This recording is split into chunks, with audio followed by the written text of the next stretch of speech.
नमस्कार दोस्तों। आज की कहानी है रक्षाबंधन पर ड्रामा। शादी के 1 महीने बाद मोहित को ऑफिस के काम से दिल्ली जाना पड़ा।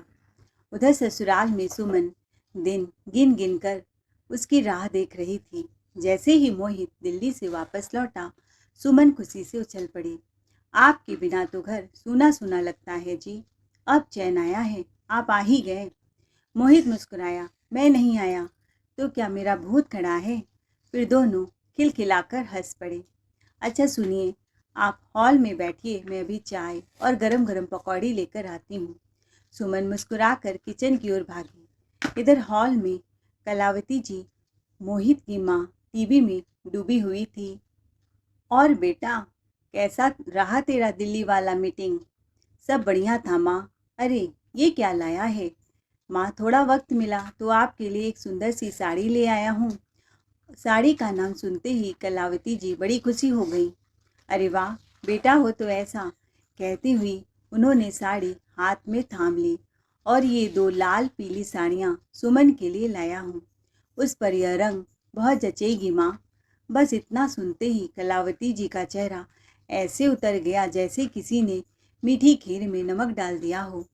भौवे चढ़ाकर बोली, बीबी के लिए तो गिफ्ट का ट्रक भर लाए हो और अपनी बहन के लिए कुछ नहीं लाए?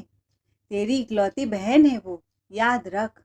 जब तू दुनिया में आया था, पहले उसी ने तुझे गोद में उठाया था। बीबी तो बाद में आई है। तभी सुमन हाथ में पकौड़े की प्लेट लिए इठलाती हुई आई और मोहित के सामने रख दी।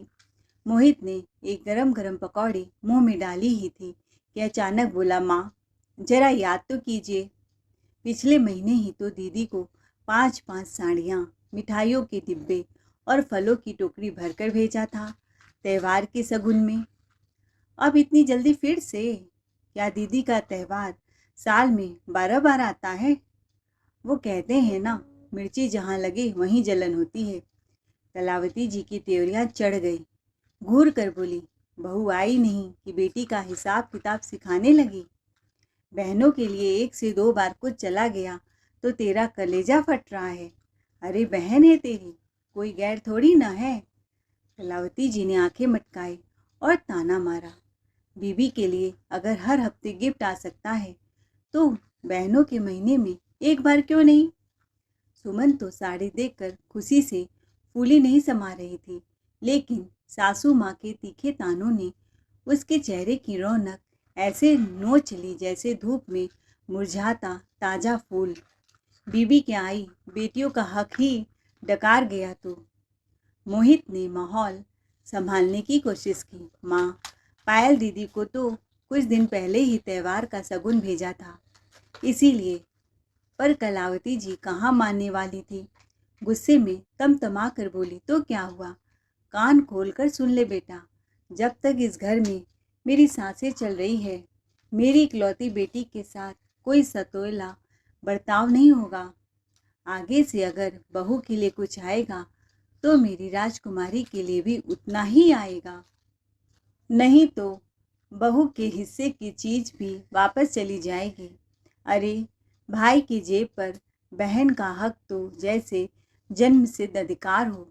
कलावती जी की तो फिलॉसफी ही ये थी कि भाभी के पास जो सजे सवरे वही सामान उनकी बिटिया के हाथों में भी होना चाहिए, वरना समझो उसका हिस्सा हड़प लिया गया।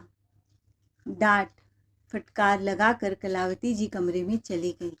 सुमन और मोहित एक दूसरे का शक्ल देखते ही रह गए।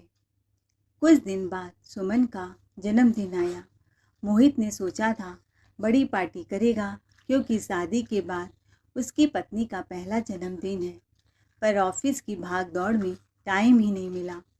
फिर क्या था, सीधे सुमन और कलावती जी को लेकर रेस्टोरेंट निकल गया, छोटी सी डिनर पर। मोहित के 2-3 फ्रेंड्स भी आए थे। माहौल बड़ा ठाठ था। केक कटा, तालियां बजी और तभी मोहित ने सबके सामने अपनी पत्नी सुमन को एक चमचमाता सोने का कंगन निकाल कर उसके हाथों में पहना दिया। Happy birthday dear. बस फिर क्या, कलावती जी की आंखों में पहले तो चमक आई, फिर जैसे किसी ने बिजली काट दी हो। चमक की जगह अंधेरा छा गया। कंगन देखते ही उनका निवाला जैसे गले में अटक गया। खाना सामने था पर जैसे स्वाद ही गायब हो गया हो। मुस्कुराती रहीं पर चुप रहीं, पर अंदर से पेट नहीं, दिल भूखा रह गया। माहौल खराब न हो इसीलिए बाहर तो चुप रहीं, लेकिन घर पहुंचते ही जैसे तानों की गंगा बहाती। बेटा, लोगों का कहना सही है, शादी के बाद बेटे की मति मारी जाती है। चोरी छिपे गहने भी बनवाए जा रहे हैं और माँ को कानों कान खबर तक नहीं। अभी तो शादी में मैंने सोने के झुमके, कंगन, हार सब चढ़ाए थे, फिर दोबारा देने की क्या मजबूरी हो गई? माँ, वो कड़ा उसे बड़ा था, पहन भी नहीं पाती थी माँ, इसीलिए मैंने खास उसके साइज का नया बनवाया है। जब बनवा ही रहा था तो 2 की जगह 4 बनवा लेता, एक अपनी बहन के लिए भी बनवा लेता। नहीं, अब तो बीवी ही कुल देवी हो गई है। मोहित ने धीरे से कहा, माँ, दीदी का जन्मदिन में तो अभी वक्त है ना। कलावती जी तमा गई। तो क्या हुआ, बहन के लिए कभी वक्त देखा जाता है। और एक बात याद रख, जब तक इस घर में मेरी सांसें चल रही हैं, इस घर के गहनों में बहन का हिस्सा हमेशा रहेगा, नहीं तो बहू की चमक दमक भी फीकी कर दूंगी। कलावती जी तो जैसे दिल पर पत्थर रख कर कमरे में घुसी और मुंह फुलाकर दरवाजा अंदर से बंद कर लिया। न ही अगले दिन कुछ खाया, न किसी से एक लफ्ज़ बात की। चेहरा हर वक्त ऐसा बना रहता जैसे किसी ने नीम घोल कर पिला दिया हो। घर का माहौल मानो मातम में डूबा हो। हर आहट पर तानों की बारिश शुरू। मेरी इकलौती बेटी है पायल, उसे नाजों से पाला है, हर ख्वाहिश पलकों पर रखी है। अब उसके सिर से पिता का साया भी उड़ गया और तू तो भाई होकर भी पत्थर बन गया। तुझे तो अब सिर्फ बीवी की चमक दमक दिखती है। तेरे 2 बड़े भाई तो साल में एक बार दर्शन देने आते हैं, वो भी हाथ हिलाकर निकल जाते हैं। शहर क्या नौकरी करने गए, मानो वहीं के होकर बैठ गए। माँ की ममता और बहन का स्नेह जैसे किसी पुराने ताले में बंद कर भूल आए हों। और तुझे, जिसे मैंने सीने से लगा कर बड़ा किया, वही अब पराया हो गया। बहन के लिए एक कंगन तक ना बन सका। घर का कोना कोना उनकी शिकायतों की गुस्से से थर्रा रहा था। मोहित सिर झुकाए खड़ा था और सुमन भी नई नवेली थी, कुछ कह न सकी। तभी सुमन धीरे से आगे बढ़ी।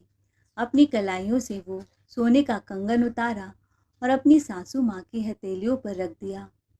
माँ जी, अगर इस कंगन से आपके दिल को सुकून मिलता है तो ये आपका हुआ, और मुझे खुशी है कि आपकी बहू बनने से पहले मैं आपकी बेटी हूँ।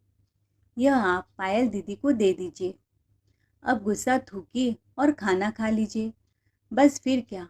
कलावती जी की आंखों में हल्का सा सुकून तैर गया। घर का माहौल धीरे धीरे फिर से सांस लेने लगा। अब तो कलावती जी की दुनिया का एक ही मकसद रह गया था, मेरी पायल को कुछ भी कम नहीं मिलना चाहिए। मोहित घर में जो भी सामान लाता, चाहे मिठाई का डिब्बा हो, चाहे साड़ी का पैकेट हो, या बाहर से लाया कोई गिफ्ट, कलावती जी की निगाहें ऐसे जमी रहती जैसे सीमा पर तैनात सैनिक। क्या क्या लाया है बेटा? ये बैग क्या है? और ये बहू के लिए है, तो पायल के लिए क्या लाया है?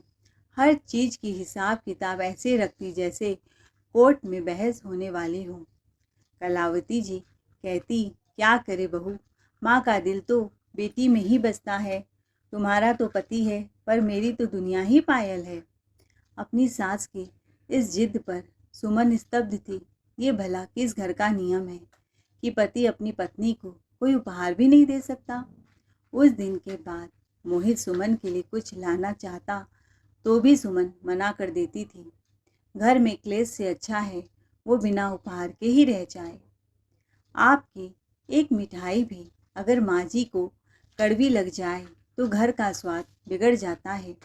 उपहार नहीं मिला तो चल जाएगा, पर रोज रोज के तानों की बारिश से बचना जरूरी है। मोहित बेचारा 2 पार्टों में पिस रहा था। एक तरफ माँ की जिद थी, दूसरी तरफ सुमन की चुप्पी और बीच में खुद की गुम होती हंसी। ऐसे ही दिन बीत रहे थे। फिर कुछ दिन बाद राखी का त्यौहार आने वाला था। कलावती जी ने सुमन को रसोई में घेरते हुए कहा, सुन बहू, इस बार तो तेरी शादी के बाद मेरी बेटी की पहली राखी है, तो उसे गिफ्ट में कुछ बड़ा देना। सुमन ने चौंक कर पूछा, बड़ा? बड़ा मतलब माँ जी? कलावती जी ने आंखें गोल घुमाते हुए जवाब दिया, अरे जैसे 10,000 की साड़ियाँ, सोने के भारी जेवर और क्या, पायल वायल जैसी चांदी की सस्ती चीज़ें मेरी बेटी को मत थमाना। आखिर तेरी इकलौती ननद है। सस्ती चीज़ें तो मैं भी नहीं देती। ठीक है माँ जी, समझ गई। फिर शांत स्वर में बोली, मैं मोहित से बात कर लूँगी, देखती हूँ उनका क्या कहना है। रात को जब मोहित कमरे में आया तो सुमन ने कहा, सुनो मोहित, इस बार दीदी को राखी पर क्या दोगे? मोहित मोबाइल घुमाते हुए बोला, क्या मतलब, क्या देंगे? जो भी ठीक लगेगा वही दे दूंगा। सुमन ने थोड़ा गंभीर होकर कहा, माँ जी ने कहा है हमारी शादी के बाद दीदी पहली बार राखी पर आ रही हैं, तो कुछ बड़ा गिफ्ट देना होगा। उनके घर में बड़ा गिफ्ट देने का रिवाज है। नंदों को वह भी हमेशा से यही करती आई हैं। मोहित मुस्कुराया, लेकिन बात पलटते हुए बोला, अच्छा तो पहले ये बताओ, तुम्हारे मायके से तुम्हारे भैया भाभी क्या दे रहे हैं? सुमन की आंखों में चिंगारी सी कौध गई। क्या मतलब? अब आप मेरे भैया भाभी का भी हिसाब किताब रखने लगे? मेरे भैया की जो मर्जी होगी, जो दिल से देंगे वो देंगे, कोई चढ़ावा नहीं है जो मोल तोल कर भेजेंगे। मोहित थोड़ा झेपते हुए बोला, अरे गुस्सा क्यों हो जाती हो मेरी प्रीतमा? मैं तो कह रहा था माँ यही तो करती आई हैं। पिछली बार दोनों भाभीियों के साथ भी यही किया था। दोनों भाइयों ने राखी पर अंगूठी दी थी दीदी को, लेकिन जब भाभीियों के मायके से चैन मिला तो माँ ने वो भी चैन उतरवा के दीदी के गले में टांग दी। भाभीियों के पास जो भी सामान होता है वैसा ही दीदी के पास भी होना चाहिए। ये तो माँ की बरसों की पुरानी आदत है। यही वजह है कि भाभियाँ तंग आकर ये घर छोड़ दूसरे घर में जा बसी। हर वक्त दीदी के लिए तोहफे भेजने का दबाव। हाँ, मैं भी काफ़ी समय से देख रही हूँ, आपकी माँ का ये रवैया मुझे बिल्कुल भी अच्छा नहीं लगता। सुमन तीखे लहजे में बोली, वाह, तो अब माँ जी रिश्तों को गहने के तराजू में तौलेंगी? कहीं ये न हो कि कल को मेरी साड़ी, मेरी बिंदी और मेरी चूड़ी भी दीदी की झोली में रख दी जाए। मोहित चुप हो गया, फिर धीमे से बोला, अच्छा ठीक है, पहले तुम पता कर लो कि तुम्हारे घर से क्या आ रहा है, उसी हिसाब से हम भी कुछ लाकर दे देंगे, ताकि इस बार माँ की अदालत में हम कटघरे में ना खड़े हों। दूसरे दिन सुबह का समय था। सुमन रसोई में नाश्ता बना रही थी। हाथों में बेसन की कढ़ी और पराठे थे। मन में उलझन और चिंता थी। इतने में कलावती जी अपने पूजा पाठ से उठी, माथे पर लंबा तिलक और हाथ में फूल पत्तियां लिए हुए। जैसे ही सुमन थाली सजा कर लाई, वो फिर वही रट शुरू कर दी। कलावती जी तानों भरी आवाज में बोली, तो बहू क्या हुआ, क्या डिसाइड किया तुमने? मेरी बेटी के लिए क्या देने वाले हो, बता दो, तभी तो मैं फ़ोन करके बोलूं उसे आने के लिए, नहीं तो मैं साफ मना कर दूंगी, रक्षाबंधन में मत आना। सुमन थोड़ा झेपते हुए बोली, माँ जी वो मोहित जी कह रहे थे कि। कलावती जी बात काटते हुए बोली, अरे छोड़ो मोहित को, तुम खुद बताओ ना, या फिर तुम ही भूल गई ये बात? सुमन सिर झुकाते हुए धीरे से बोली, हाँ माँ जी, भूल गई थी उनसे पूछना। कलावती जी गुस्से से थाली फेंकते हुए बोली, हाँ हाँ, जब देने की बारी आती है तो सब बहुएं भूल जाती हैं, लेकिन जब लेने का वक्त आता है तो दोनों हाथ फैलाकर झोले भर भर के ले लेती हैं। इतना कहकर वो गुस्से में पैर पटकते हुए अपने कमरे में चली गई। सुमन का चेहरा उतर गया, दिल भारी हो गया। नाश्ता तो बना दिया था, लेकिन मन खाने का नहीं था। उसने दूध रखकर आंच धीमी की हाथ धोए और तुरंत अपनी माँ को फ़ोन मिलाया। मोहित उस समय बाथरूम में नहा रहा था। सुमन धीमे और रूंधे स्वर में बोली, माँ कैसी हो? यहाँ सब ठीक है, बस एक बात पूछनी थी, पर अजीब लग रहा है, कैसे पूछूं? माँ ने हंस कर कहा, अरे पूछो ना बेटा, क्या हुआ? सुमन बोली, माँ भैया इस बार राखी पर क्या देंगे? पर तू यह क्यों पूछ रही हो? बस ऐसे ही माँ। उधर से माँ थोड़ी चुप हुई, फिर बोली, बेटा बात यह है कि तेरे भैया की नौकरी छूट गई है, चली गई है। वो बहुत परेशान है, नई नौकरी के लिए जगह जगह इंटरव्यू दे रहा है। और तू जानती है, तुम दो बहनें हो, सबको बराबर देना होता है। ऊपर से तेरी शादी को 6 महीने ही हुए हैं, बहुत खर्च हुआ था। बेटा सूरज की ऐसी हालत देखी नहीं जाती। सुमन की आंखों में आंसू आ गए।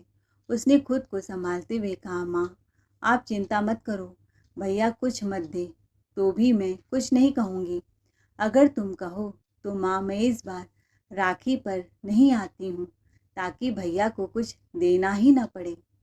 नहीं बेटा, तेरा शादी के बाद पहला राखी है, तू जरूर आना। तेरी सास क्या सोचेंगी हमारे बारे में? सुमन ने फ़ोन रखा, पर मोहित को कुछ नहीं बताया कि उसके भैया क्या दे रहे हैं, कैसे और किस मुंह से बताती। वह चुप रही, शांत, घबराई सी थी। फिर रक्षाबंधन का दिन था। सुबह से ही कलावती जी पूरे जोश में थी, जैसे उनकी बेटी नहीं, कोई रानी ससुराल पधारने वाली हो। बहू, तू सुबह चली जा अपने मायके, मेरी बेटी शाम तक ही आएगी। वैसे गिफ्ट क्या दे रही है, कुछ दिखाया तो नहीं? सुन ले, मेरी बेटी कोई सस्ती चीज़ नहीं पहनती, उसका स्टैंडर्ड हाई है। सुमन धीरे से मुस्कुराई, लेकिन अंदर ही अंदर उसकी जान सूख रही थी। मायके जाने का मन बिल्कुल नहीं था। उसे पता था माँ जी उसके भाई का मजाक बनाएंगी। उसके भैया की नौकरी छूट गई थी, वो पहले ही बहुत तनाव में थे। सुमन नहीं चाहती थी कि उन पर कोई बोझ पड़े। उसने झूठ बोलते हुए कहा, जी माँ जी, बस जा ही रही हूँ मायके। अंदर से सुमन ने ठान लिया, मैं अपनी सहेली के घर चली जाऊंगी, कुछ बढ़िया सा गिफ्ट खरीद लूंगी और कह दूंगी भैया ने दिया है। किसी को अपने घर के हालात दिखाने की क्या जरूरत। वो जैसे ही तैयार होकर निकलने लगी, मोहित कमरे में आया। सुमन का चेहरा उतरा हुआ था, आंखों में चिंता साफ झलक रही थी। मोहित ने दरवाजा बंद किया, जेब से 2 डिब्बे निकाले। ये देखो, एक अंगूठी तुम्हारे भैया की तरफ से और ये हीरे की अंगूठी दीदी के लिए, ताकि माँ फिर कोई ताना न मारे और तुम्हें जलील न करे। तुमने मेरे लिए बहुत कुछ सहा है सुमन, अब मैं तुम्हारे लिए खड़ा रहूँगा। सुमन की आंखों में आंसू भर आए। वह अंगूठी देखकर आश्चर्य थी। मोहित के इस कदम ने उसे सुकून दे दिया। मोहित ने सुमन को सामने बैठाकर कहा, सुमन तुम्हें क्या लगा कि तुम नहीं बताओगी तो मुझे कुछ पता नहीं चलेगा? उस दिन मैं बाथरूम से बाहर आ रहा था और तुम्हारी और तुम्हारी माँ की बात सुन ली थी। तुम्हारे भाई की नौकरी चली गई है ना? सुमन की आंखें भर आई और वो फपक कर मोहित के गले लग गई। आप कितने अच्छे हैं जी, मैं तो कब से इस सोच में पड़ी थी, माँ जी को क्या दिखाऊंगी, कहीं मेरा भाई का मजाक न बन जाए। मोहित ने उसका माथा चूमते हुए कहा, मेरे रहते हुए तुम्हें किसी चीज़ की चिंता करने की ज़रूरत नहीं है। यह अंगूठी ले लो। चलो मैं तुम्हें मायके छोड़ देता हूँ। शाम को दीदी और दोनों भैया भाभी आएंगे तो मैं भी आ जाऊँगा, मिलकर राखी मनाएंगे। सुमन थोड़ी देर में मोहित की बाइक पर बैठकर मायके पहुँचती है। दरवाज़ा खुलते ही उसके भैया और भाभी खुशी से मुस्कुराए, अरे सुमन तू आ गई, देख दीदी भी आई हैं। राखी पर सारा घर हंसी से गूंज उठा, लेकिन सुमन ने अपने भैया की आंखों में वो छिपा हुआ दर्द देख लिया। वो तिलक करती है, राखी बांधती है और धीरे से भाई का हाथ पकड़कर कहती है, भैया इस बार राखी में कोई तोहफा नहीं मिला तो क्या हुआ, आपका प्यार, आशीर्वाद और ये मुस्कान मेरे लिए सबसे कीमती उपहार है। मेरे लिए आप आज भी दुनिया के सबसे अमीर भैया हो। भाई की आंखों से आंसू छलक पड़े। वो सिर झुकाकर बोला, मेरी बहना तो दुनिया की सबसे समझदार बहन है। कुछ दिन में सब ठीक हो जाएगा। साथ में बैठी भाभी की भी आंखें भर आई। अचानक भैया का फोन बजा। वो बात करने बाहर चला गया। कुछ ही देर में वह भागते हुए अंदर आया और पूरे घर में चिल्लाया, माँ माँ, मेरी नौकरी लग गई और सुनो, इस बार डबल सैलरी मिल रही है। सब चौंक गए। खुशी से पूरा घर गूंज उठा। सूरज ने हंसते हुए कहा, मैं कहता था ना, बहनें बोझ नहीं होती। बहनों के आने से तो मेरी बरकत हो गई। अब तो कोई भी बहन खाली हाथ नहीं जाएगी। भाभी ने मुस्कुरा कर कहा, सुनिए, इतना जल्दी गिफ्ट नहीं ला सकते। क्यों ना आप मेरे गहने ही दे दीजिए। दोनों बहनें हंस पड़ी। सुमन ने कहा, नहीं नहीं भाभी, हम आपके गहनों को हाथ नहीं लगाएंगे। भाभी ने चुटकी ली। अब तो तेरे भाई साहब की सैलरी डबल हो गई है। मैं तो नया सेट बनवा लूँगी। भाभी हंसते हुए अंदर गई और 2 सुंदर सोने की चेन ले आई। एक चेन सुमन और एक बड़ी ननद के गले में डाल दिया। फिर अलमारी से एक महंगी साड़ी निकाली जो उनकी मायके से मिला था। सुमन के हाथ में रख दी। ये मेरी तरफ से रक्षाबंधन का प्यार समझकर ले ले। थोड़ी देर बाद मोहित बाइक लेकर आया। सुमन ने भागकर उसे सब बताया। आप जानते हैं जी, भाभी ने मुझे एक सोने की चेन दी है और एक साड़ी भी, और भैया की नौकरी भी लग गई है, डबल सैलरी में। मोहित ने मुस्कुरा कर कहा, देखा, सच्चे रिश्ते में भरोसा हो तो भगवान भी साथ देते हैं। अब चलो, घर चलता हूँ। तुम अपनी गिफ्ट छुपा के रखना, नहीं तो दीदी हड़प लेगी। सुमन अपने मायके की मिठास प्यार के साथ ससुराल लौट आई। इधर ससुराल में रक्षाबंधन का शोर मचा हुआ था। पायल, सुमन की ननद, अपने तीनों भाइयों की राखी करके पहले तो फोटो खिंचवाई, फिर तुरंत बोली, चलो चलो, अब राखी वाखी हो गई, अब असली बात करो। गिफ्ट कहाँ है? बड़ी भाभी मुस्कुराई और एक पायल पकड़ा दी। पायल ने नाक सिकोड़ कर कहा, बस ये पायल, कोई नेकलेस वेकलेस नहीं मिला, मैं यह नहीं लूँगी। तभी कलावती जी बोली ताना मारते हुए, अरे बहू, तू मेरी बेटी को ये सस्ती सी पायल दे रही है, खुद तो मायके से क्या लाई? तेरे भैया ने कुछ नहीं दिया क्या? माँ जी, मेरे भैया ने मुझे सोने का ब्रेसलेट दिया है, देखिए ये रहा। और उसने अपना हाथ आगे कर दिया। झिलमिलाता ब्रेसलेट सबकी आंखों को चौंधिया गया। कलावती जी सब पका गई, बोली, अरे वाह, कुछ सीख इससे। तेरे भैया भाभी तो सच में दिलवाले निकले और तू मेरी बेटी को चांदी का पायल पकड़ा रही है। पायल ने भौं चढ़ाकर कहा, मझली भाभी तो आती नहीं गिफ्ट के चक्कर में, हमेशा मुंह फुलाकर बैठी रहती हैं। चलो भैया, आप ही कुछ दे दो।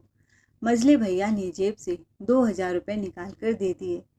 पायल फिर मुंह बनाकर बोली, बस इतने से काम चला लिया? छोटी भाभी का तो पहला राखी है, शादी के बाद देखती हूँ वो क्या देती हैं। सबकी नज़र सुमन की ओर गई। सुमन ने बिना कोई प्रतिक्रिया दिए बैग खोला और एक बड़ी सी सोने की अंगूठी निकाल कर पायल के हाथ में रख दी। पायल की आंखें चमक उठी। ये हुई न बात, अब आया राखी का मजा। तभी उसने चुलबुले अंदाज में पूछा, अच्छा भाभी, आपके मायके से क्या मिला आपको? सुमन ने कहा, मेरे भैया ने मुझे 2 तोले की सोने की चेन दी है, सच में, और एक साड़ी भी। वाह, आपके भैया भाभी तो बहुत ही अच्छे हैं, मुझे भी साड़ी चाहिए। सुमन हल्की सी मुस्कुराई। वो क्या है ना, मेरे भाई की सैलरी डबल हो गई है इस बार। इसी खुशी में भाभी ने दिल से दिया। बड़ी बहू, कलावती जी बोली, तेरे भाई ने तो सोने का ब्रेसलेट थमा दिया, तू भी जरा अपनी जेब हल्की कर। देख तो सही, तेरी भाभी कितनी दिलदार निकली। तू पूरी कंजूस की कंजूस है। दे दे अपना ब्रेसलेट मेरी बेटी को। छीना झपटी होने लगी। देख मेरी बेटी कितनी गुस्सा है। तो रहे ना गुस्सा, मैं नहीं देने वाली, बड़ी बहू बोली। मम्मी जी, हर किसी का अपना बजट होता है, उन्होंने दिल से दिया, मैंने अपनी हैसियत से, और राखी गिफ्ट की मंडी थोड़ी ना है जो मोल भाव करने बैठ जाए। त्यौहार है, दिल से मनाने का, मौका है खुशियों को बांटने का। सुमन भी चुप न रही। मम्मी जी, मेरी भाभी ने खुशी खुशी जो दिया मैंने मुस्कुराकर रख लिया। गिफ्ट की भूख तो मुझे भी नहीं थी, लेकिन दीदी से भी पूछिए, उनकी 3-3 नंदे आई थीं। ट्रेनों का किराया, मिठाई का खर्च, रंग बिरंगी राखियाँ, कितना कुछ खर्च किया होगा उन्होंने। दीदी ने उन्हें क्या दिया? पायल बोली, मैंने उन्हें साड़ियाँ दी, मेकअप किट दी और बहुत सा चीज़ें दिया। इतने में 8 साल की गुड़िया, जो कि पायल की बेटी है, कार्टून देख रही थी। चिल्लाते हुए बोली, मामी जी, मेरी बुआ कह रही थी, मम्मी ने जो साड़ियाँ दी वो तो किसी की उतारी हुई लगती है, पुराने ज़माने की है, कहीं से कटी फटी है, सीधे फुटपाथ से खरीदी हुई है। और वो जो लिपस्टिक मेकअप किट है, सब एक्सपायरी डेट के थे, जैसे कबाड़ से उठाए हों। पायल घबरा कर बोली, चुप हो जा गुड़िया, बड़ों के बीच नहीं बोलते, जा टीवी देख। पायल झेपते हुए बोली, अरे भाभी, मेरी बेटी तो यूं ही बकवास कर रही है, बच्चों की बात का क्या भरोसा। सुमन ने तीखे लहजे में जवाब दिया, नहीं दीदी, बच्चे झूठ नहीं बोलते, उनकी जुबान पर वही आता है जो घर में देखा सुना होता है। और अगर आपकी बेटी ने ये कहा है तो हो न हो, इसमें सच्चाई जरूर होगी।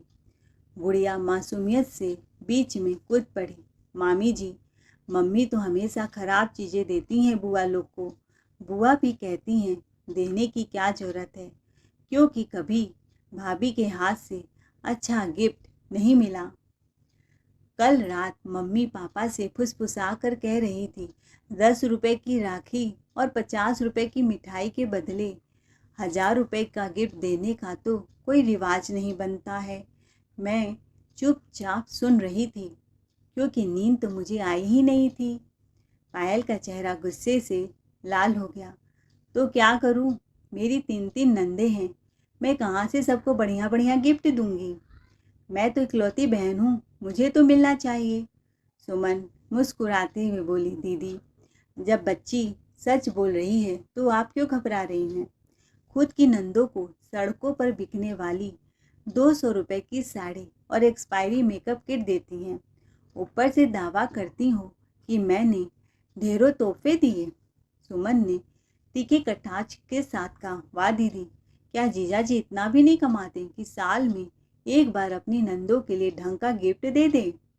और अगर आपके अपने 3-3 भाई साल भर में आपको इतने गिफ्ट देते हैं तो उसी में से थोड़ा गिफ्ट निकाल कर दे देती।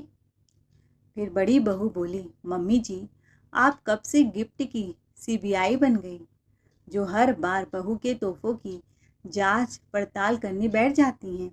जिसे जितना बन पड़ेगा उतना ही देगा। बहुत बर्दाश्त कर चुके हम सब। गिफ्ट कोई टैक्स की रसीद थोड़ी है कि हिसाब लिया जाए। ज़रूरी है कि बहू जो लाए वही आपकी लाडली बेटी के लिए भी लाए। माँ, पहले आप ये बताइए, आपने अपनी नंदों को अब तक क्या दिया है? मोहित ने भी तक लहजे में कहा, बुआएं हर साल आती हैं, राखी बांधती हैं और फिर खाली हाथ लौट जाती हैं। क्या कभी आपने उन्हें 2 सब प्यार के भी दिए हैं, या सिर्फ बहुए के गिफ्ट की नापतोल में ही उलझी रहती हैं? कलावती जी तुनक कर बोली, मुझे नहीं पता पायल ने क्या दिया, पर मैंने तो हमेशा अपनी नंदों को दिल खोल कर दिया है। कलावती जी ने गर्व से सिर उठाते हुए कहा, हाँ हाँ, मैंने भी अपनी नंदों को भर भर के दिया है। इतना कहना ही था कि अचानक से दरवाजे पर 2 अधेड़ उम्र की औरतें घर में दाखिल हुई। दरवाजे से आती भारी आवाज़ आई, अरे भाभी, कलावती जी, इतना गर्व मत करो, हम तो आज तक तुम्हारे हाथ से 10 रुपए का नोट भी नहीं देख पाए हैं। दोनों नंदे तूफान की तरह आ धमकी और पूरे घर में सन्नाटा छा गया। बड़ी बुआ सबिता बोली, अरे मोहित बेटा, भाभी ने तो आज तक 100 रुपए का नोट भी नहीं पकड़ाया हमारे हाथ में। भैया के जाने के बाद से तो जैसे हमारे हिस्से की ममता भी चली गई। फिर भी हर साल राखी लेकर आते हैं, क्योंकि हमें तोहफे नहीं, रिश्तों की गर्माहट चाहिए।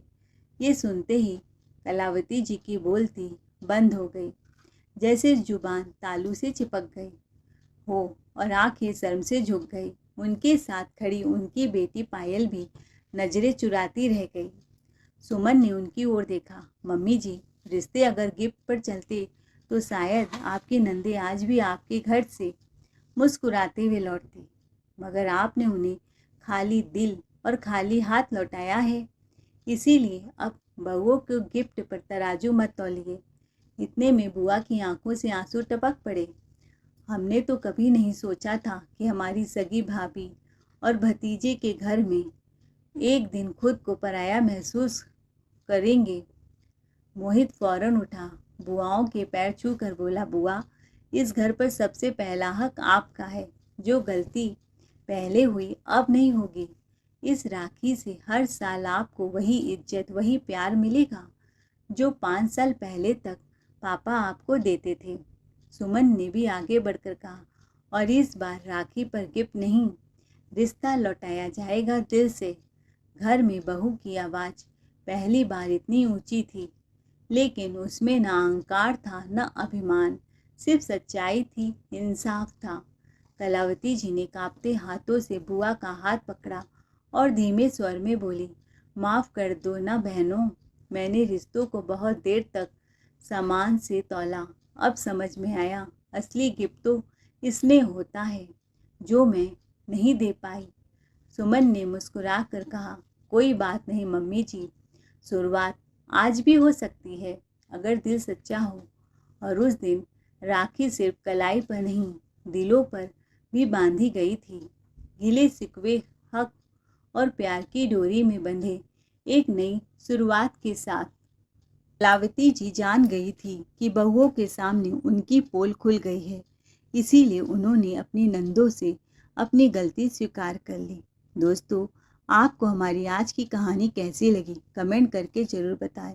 कहानी अच्छी लगी हो तो चैनल को लाइक से सब्सक्राइब जरूर करें। Thanks for watching ARK voice.